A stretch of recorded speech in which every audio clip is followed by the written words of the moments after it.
top overhead and strapped himself in.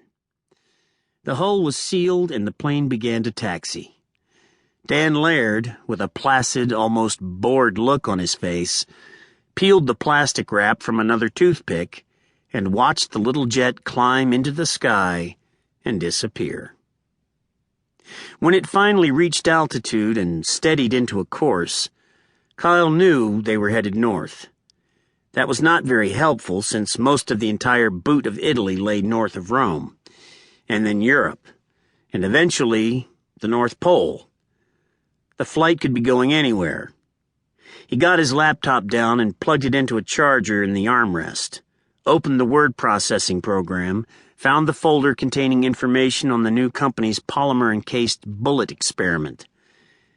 Excalibur Enterprises was on the cutting edge of weapons development, and any possible reduction of weight was always an attractive element for a soldier.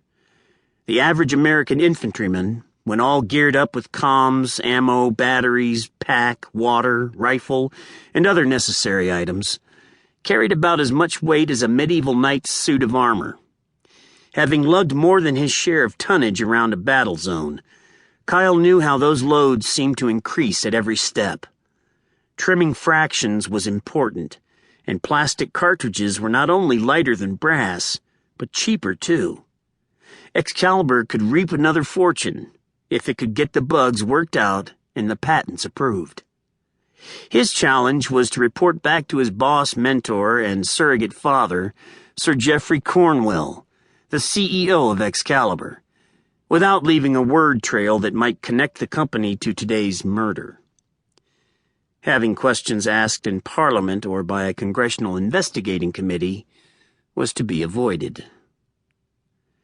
The locked door to the pilot's compartment clicked open, and Swanson looked up casually as a pilot in a U.S. Air Force flight suit stepped through, turned, and locked it again.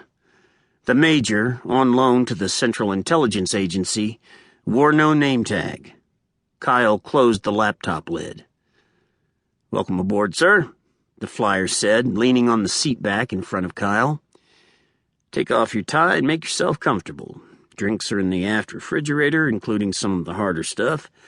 Blankets are stowed in the overhead. We're going to be flying for several hours, so I'm required to run through the emergency procedures for all passengers. If we crash at 600 miles per hour, we're all going to die. It would be appreciated if you wouldn't scream a lot on the way down, because we will be busy up front with the parachutes." "Thanks for the information, Major. You filed a flight plan, correct?" Swanson cocked an eyebrow. "Yes, we did." The pilot walked back and grabbed a soda. "Want one of these?" "Not right now. So it's not really a secret about where the plane is going, right? I know we're heading north, but that course could change at any time."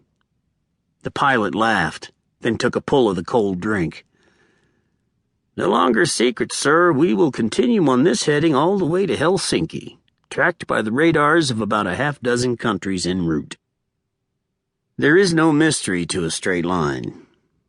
Anyway, that's where you will get off.